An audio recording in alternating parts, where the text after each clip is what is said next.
wanyigishije umwirongi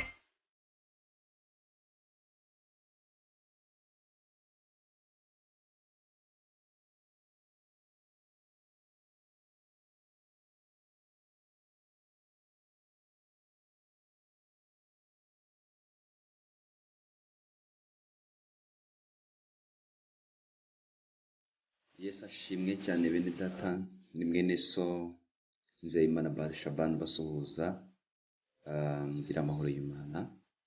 Uyu mwanya tugeze umugisha ukomeye ngo tuganire ijambo ry'Imana. Ubushize duheruka tuvuga ku ijambo ry'Imana rivuga ngo tugereze ihumure ryo kugaruka kwa Kristo. Twarebye ibimenyetso, twarebye ibintu bine bizazana Kristo, hanyuma tureba ibintu 8 bikwiye kuranga umukristo utegereje kugaruka kwa Kristo, ndetse twavuze no ku bintu bigera muri bine bibujije abantu gutegereza Kristo. Kuri uyu munsi nagira ngo tuvuge ku ngororano ziheruka bitewe n'icyo umuntu yakoze, ingororano z'abera ndetse n'umwanya wagenewe ababi iteka ryose, kugira ngo bitume muri iyi minsi nubwo hari inyigisho zitandukanye ziza zigenda ziyobya abantu, ariko abantu bamenye ko bakwiye kumenya iki kintu. Kugaruka kwa Kristo ni ihame ntakuka. Yesu azaza nk'uko yabivuze, yasize bivuze. Yesu azaza aje gucyura itorero. Yesu azaza aje guhemba abakoze neza, ndetse azaza aje no guhana abanze kumwumvira, abagendeye kure y'ubushake bwe. Nagira ngo dusome ijambo ry'Imana ryanditse mu gitabo cy'Ibyahishuwe, igice cya 22, dusome n'umurongo waho wa 12. Haranditswe ngo dore ndaza vuba nzanye ingororano kugira ngo ngororere umuntu wese bikwira ibyo yakoze. Ndi Alufa na Omega, uwa mbere n'uwa nyuma, itangiriro n'iherezo. Hahirwa abamesa ibishura byabo kugira ngo bemererwe kwegera cya giti cy'ubugingo, kandi banyure mu marembo binjire muri rwa rurembo. Hanze hazaba imbwa n'abarozi n'abasambanyi n'abicanyi n'abasenga ibishushanyo n'umuntu wese ukunda kubeshya akabikora. Imana idufashe cyane.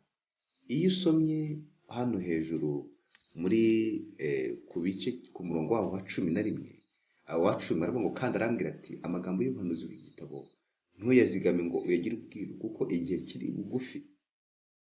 Ukiranirwa agumye kiranirwe, uwanduye mu mutima agumye yandure, umukiranutsi agumye kiranuka, uwera agumye yeswe. Imana idufashe cyane. Bene data, ingororano ziheruka z'abera zirahari, kandi ni koko abera bazagororerwa. Bibiliya irambwira ngo abahindure benshi ku gukiranuka bazaka nk'inyenyeri. Mbega bazahabwa ikamba ryo kwaka nk'inyenyeri.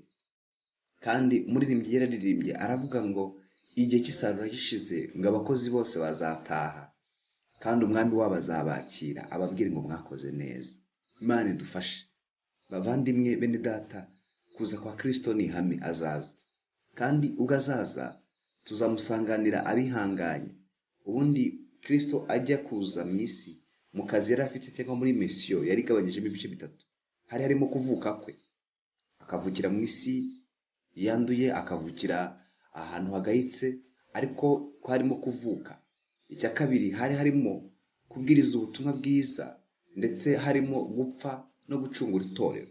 Icyo ni icya kabiri. Icya gatatu, harimo kugaruka kuza kujyana umugeni yakoye, aribyo tujye kuvuga amaho, kuko Kristo azaza aje kujyana no kugira ngo agororere buri muntu wese ibikwiye ibyo yakoze. Ijambo ry'Imana dusomye ubutumwa bwiza bwanditswe na Yohana, igice cyaho cya 14 umurongo wa mbere, haratubwira ngo ntimuhagarike imitima yanyu, mwizere Imana nanjye munyizere. Mu rugo rwa data hari amazu menshi, ngiye abadahari mwimba babwiye ngo ariko kuko hari ngo ngiye kubategurira hanyu ngo kugira ngo aho ndi namwe muzaba ariho muzaba. Bishatse kuvuga iki inshuti z'umusaraba? Bishatse kuvuga ko Kristo niwe wabanje kudusaba kugira ngo tuzabane mu bwami bwo mu ijuru. Niwe wadupropoje tuvuze mu mvugo y'iki gihe. Rero azaza aje guhemba, ndetse tuzimana nawe iteka. Ingoma tuzimana mu bwami bw'iteka. Hari ibintu byinshi bikwiriye gutuma umukristo akanguka, kuko Pawulo yandikira itorero mu rwandiko rwa mbere yanditse muri Tesalonike ibice 4, umurongo wa 13 yaravuze ngo kuko umwami ubwe azaza amanutse ava mu ijuru, ngaranguye ijwi rirenga hamwe n'ijwi rya marayika ukomeye, n'impanda y'Imana. Nuko abapfiriye muri Kristo nibo bazabanza kuzuka. Abapfiriye muri Kristo, hazabanza kuzuka abapfiriye muri Kristo. Imana idufashe cyane. Aravuga ngo maze natwe aba bazaba bakiriho basigaye duhere ko tujyanwe nabo, tuzamurwe mu bicu gusanganira umwami mu kirere. Nuko rero tuzabana n'umwami iteka ryose. Haleluya. Ngo nuko rero tuzabana n'umwami iteka ryose. Haranyuma aravuga ngo nuko mumara nishime baba kubwirana ayo magambo. Bavandimwe tuzataha. Hari ingororano kubihanganye, bakihanganira muri isi y'ubuzima, isi igoye, bakagerageza gukiranuka, bakagerageza kugenda uko Imana ishaka. Hari ingororano ngo nuko rero ngo mubwirane ayo magambo, ngo kugira ngo mumarane ishime baba kubwira ayo magambo. Ubundi kugaruka kwa Kristo kwagakwiye ni ihumure ry'umukristo mu buzima bwe bwose bari gucamo, kuko ijambo ry'Imana riravuga ngo iduhamagara niyo kwizerwa no kubikora izabikora. Nubwo twacisha mu buzima bugoye, nubwo isi ikiguzi cy'ubuzima kigoye, nubwo ikinyoma kigiye gikwira ahantu hatandukanye mu bundi buryo, ariko inshuti z'umusaraba, Kristo ari bugufi, umukwe ari bugufi, kandi twamaze kumenya neza ko Kristo ari umukwe, itorero rikaba umugeni, kuko yaravuze ngo yabwiye bigishwa bikazagaruka, nkuko indi jambo ry'Imana rivuga ngo natwe tuzakanguka tuzabane na iteka ryose. Haleluya. Ngo abazaba bakiriho tuzazamuranwa nabo, tumusanganire, tujye kwima ubwami bw'iteka. Rero hari amakamba abizera bazahabwa bamaze kugira mu bwami bwo mu ijuru. Hari ikamba rya mbere ryitwa ikamba ritangirika, nkuko tubisoma mu rwandiko rwa mbere Pawulo n'itorero ry'i Korinto ibice 9 ku murongo wa 24 na 25. Yanditse Pawulo yavuze ngo nkuko mu birori ngo abasiganwa biruka bose ngo ari kugororerwa kabumwe, ngo namwe bari ko mwiruka kugira ngo mugororerwe. Ngo bamwe ngo biruka bagambiriye bashaka amakamba ashira yangirika, ngo ariko twebweho ngo tugenza gutyo kugira ngo duhabwe ikamba ritangirika. Nitugera mu bwami bwo mu ijuru tuzabasha kubona ikamba ryo kurushanwa mu kwiruka, ikamba ry'abakoze neza bagakorana umwete, ikamba ritangirika. Nshuti z'umusaraba, ndakwingingira kugira ngo uzabashe kugera muri ubu bwami, uzabashe kugera kuzahabwa iri kamba ritangirika. Imana idufashe cyane, Imana itwiteho. Hakaba ikamba rya kabiri, ikamba ry'ukuri ryasezeranijwe abazabasha kugerayo, kuko kubagize ibyiringiro byo kugaruka kwe, buri wese yagagombye kubona ikamba ry'ukuri, kuko Kristo niwe kuri, niwe nzira n'ukuri n'ubugingo, ngo ntawe ujya kwa Data atamujyanye. Iki ni ikintu gikwiriye umukristo wese akwiye kwitondera, akwiye kwifuza. Hakaba ikamba ry'ubugingo buhoraho kubizerwa bashikamye kugeza ku gupfa, ikamba ry'abahowe Imana, iri kamba bakwiriye kurigira, ikamba ry'ubugingo. Ndakwifuza kugira ngo nawe uzahabwe ikamba. Hakaba ikamba ry'ikuzo ku bakuru b'itorero, ku bashumba, ku bamisiyoneri, ku bigisha bose ijambo ry'Imana. Tuzahabwa ikamba ry'ikuzo, kuko Kristo niwe mwami wacu. Ariko hari ingororano tuzabona, hari ingororano z'abizera, hari ibintu byiza tuzabonayo. Reka mvuge bigeze nko kuri 5. Hari icyambere nuko tuzabona Kristo, tuzabana na Kristo, nk'uko uyu mwanditsi yandikiye ubutumwa bwiza muri Yohana, nk'uko twabisomye, akavuga ikintu ngo ngiye kubategurira hanyu, ngo kugira ngo aho ndi namwe muzaba ariho muba. Tuzabana na Kristo, abazaba banesheje isi, tuzabana na Kristo. Icya kabiri, tuzamureba amaso ku maso. Ubundi mu buzima habaho ikintu cyitwa ko umuntu akumbura icyo yabonye cyangwa agakumbura ahantu yageze, ariko mu buryo bw'umwuka, umwuka wera ni umuganura w'ijuru, adukumbuza ibyo tutarabona. Kuko ijambo ry'Imana riravuga ngo iby'amaso yacu atigeze abona, iby'amatwi yacu atigeze yumva, ibyo nibyo tuzabona mu bwami bw'ijuru. Rero umwuka wera niwe udukumbuza, akaduha amakuru y'ibiri mu bwami bwo mu ijuru, tukabikumbura tutarabibona. Imana ishimwe cyane. Haba n'ikindi tuzabona, abizera bazabona ubwiza bwa Kristo. mwanditsi yaranditse aravuga ngo bakundwa ubu turi abana b'Imana, ngo nyamara uko tuzasa ntikurerekanwa, ngo ariko icyo tuzi neza ngo ni uko Kristo niyerekanwa, ngo uko azasa tuzasa nawe. Aravuga ngo ufite ibihe byiringiro ngo yiboneze nk'uko waboneye. Bakundwa tuzasa na Kristo, bakundwa tuzabona ubwiza bwe, bakundwa tuzabona uko asa. Uyu mubiri wacu wo gucishwa bugufi uzahindurwa, kuko Kristo ngo afite ubushobozi bwose bushoboka bwo guhindura uyu mubiri ucishwa bugufi akigandurira ibintu byose. Imana ishimwe. Ikindi, haleluya, tuzahabwa ikuzo hamwe na Kristo, tuzahabwa ikuzo hamwe na Kristo. Ikindi, tuzaragwa ibintu byose, haleluya.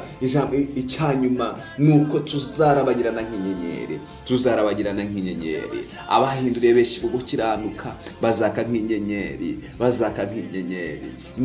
Imana idufashe. Nshuti mwene data, nagira nkubwire, ukurikiye ubutumwa bwiza hari umunezero tubonera mu gakiza iyo dutekereje ibyiza tuzabona mu bwami bw'Imana. Iyo dutekereje ibyiza tuzabona mu bwami bwo mu ijuru, bidutera umunezero, bituma twongera kwihanganira ibibazo. Ntimuhagarike imitima yanyu, nubwo ibibazo ari byinshi, ntimuhagarike imitima yanyu. Mwizere Imana, nanjye munyizere. Mu rugo rwa data hari amazu menshi. Imana ishimwe. Yesu yaravuze ngo mwisi muri n'amakuba, ngo ariko muhumure nanesheje isi. Ukwiye kwihanganira ibigeragezo uri guhura nabyo, ukwiye kwihanganira intambara uri guhura nazo, kuko nubwo zihari ariko Kristo yaranesheje. Imana ishimwe cyane. Imana ishimwe. Mu bintu twabonye bizazana Kristo harimo guhemba no guhana. Izi ni ingararano tubonye mu makamba, n'ibyiza tuzabonera mu bwami bwo mu ijuru. Ariko hari n'ibi hano ku bantu banze kumvira Imana, banze kugendera mu nzira ikwiriye. Kuko iyo usomye ugasoma nko mu butumwa bwiza, ugasoma nko mu gitabo cy'umuhanuzi Malaki mu bice byaho bitatu, mu murongo wa 19 aravuga ngo dore hazaba umunsi utwika nk'itanura ry'umuriro, abibone bose n'inkozi z'ibibi zose bazaba ibishingwe, maze haba umunsi uzabatwika bashire, ngo ni Uwiteka Nyiringabo avuga, ngo ntuzabasigira umuzi cyangwa ishami. Imana idufashe cyane, Imana idufashe cyane. Uwo munsi uzaba ari umunsi uteye ubwoba, uwo munsi uzaba ari umunsi ukomeye, uwo munsi uzaba ari umunsi w'agahinda, uwo munsi uzaba ari umunsi w'amaganya, uwo munsi uzaba ari umunsi utegereje abanyabyaha batihana, banze kwihana. Ababi banga Kristo bazajyanwa ikuzimu, ababi banga Imana ngo ntibayisenga, ngo ntibazibukwa, bazacibwa be kwibuka. Hari ikintu cya mbere kizababaho, bazacibwa mu maso y'Imana, bazacibwa mu maso y'Imana. Nkuko tubisoma mu rwandiko Pawulo yandikiye Tesalonika rwa 2 igice cya 9, bazacibwa mu maso y'Imana. Icya kabiri ngo bazajyanwa ahantu ho guhanwa no kubabazwa, bazajyana ahantu ho guhanwa no kubabazwa. Niyo mpamvu inshuti z'umusaraba, bavandimwe, uko twugambirira kugira mu bwami bw'Imana, ukwiye kubabazwa n'abo muvukana, n'inshuti zawe, n'abo mubana bagendera mu ibyaha bicyaba. Muri iki gihe tugeze mu gihe ubusambanyi bubaye bwinshi, buririmbwa, buvugwa, bwamamazwa ku mateleviziyo, ku masocial media, kandi ku mugaragaro, kandi abantu benshi bawukora ntacyo bibibwira, nta n'icyo batekereza. Ariko inshuti, ndagira ngo nkubwire muri aka kanya, ukwiye kugira umubabaro n'agahinda k'abari kurimbukira mu byaha, kuko bazajyanwa ahantu ho guhanirwa, nkuko tubibona muri Matayo 25 ibice 25-26. Aho ngaho bazahanirwa, ni ahantu h'imibabaro, ni ahantu haka umuriro, ni ahantu inyo z'abapfu zidashira, ni ahantu umuntu adafite ubushobozi bwo kumenya, bwo kuba yava.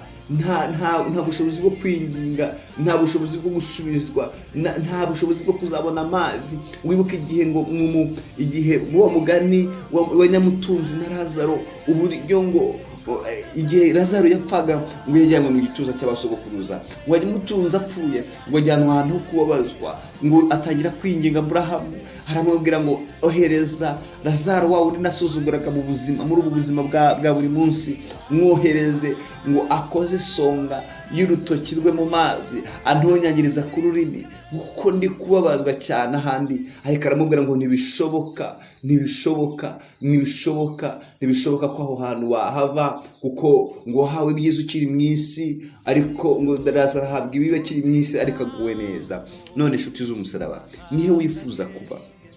Muririmbyi aravuze ngo mbese muri izo si zombi ni iyihe? Mbese isi izashonga niyo uzahamamo? Oya, ariko aravuga ngo ntabwo ariyo, kuko ururembo tujyamo ni ururembo rwubakishijwe izahabu tutarabona. Nubwo hari amazu abantu benshi bakubakana amasuka akomeye meza cyane, ariko ururembo turi kujyamo ngo rwubatswe n'izahabu zirabagirana cyane. Imana ishimwe, Imana idufashe. Inshuti z'umusaraba, nagira ngo nkwibutse ko kuza kwa Kristo ni hame ntakuka. Nagira ngo nkwibutse ko hari ingororano z'abera. Nagira ngo nkwibutse ko tuzimanana na Kristo mu bwami bw'iteka. None uyu munsi wowe waba uhagaze he? Waba utegereje Kristo, cyangwa waba urangariye mu bintu byinshi ukora? Waba urangariye, waba uri kwivanga n'isi ukananirwa kumenya ko Kristo ari bugufi? Ngira ngo muri aka kanya wisuzume, umenye icyo Imana ikubwira. Imana igumugisha muri aka kanya, inshuti z'umusaraba. Reka dusengane. Data, mu izina rya Yesu Kristo ndagushimiye kubwo ijambo ryawe twumvise. By'ukuri hari ingororano ziheruka z'abera, hakaba n'umwanya wagenewe ababi, abanze kumva, abanze kuva mu byaha bagahindukira. Turasenze kugira ngo abantu bari bategereze amatwi y'ijambo ryawe babe guhindurwa naryo, kandi bumviye iyi miburo igira ikintu ikora kuri bo. Mwami, abantu batunganye ubugingo bwabo, bamenye ko ubugingo ari ikinege, ubugingo bugoye, bakwiye kumenya uko bitwara. Ndasenze kugira ngo ubuntu bwawe n'umugisha utanga biganze kuri twe, uyobore buri muntu wese, kandi wite ku banyetorero, uhe gukanguka bamenye uko bitwara. Kandi udusengeye abantu benshi bakiri kurimbukira mu byaha, mu busambanyi, mu burenganya bw'umwanzi, ariko turakwinginze utanga agakiza, ukuri umunegezi mwiza. Urakoze kutwitaho ukaturengera, ni mu izina rye twize kubikora. Amen. Murakoze cyane, Imana ibahe umugisha.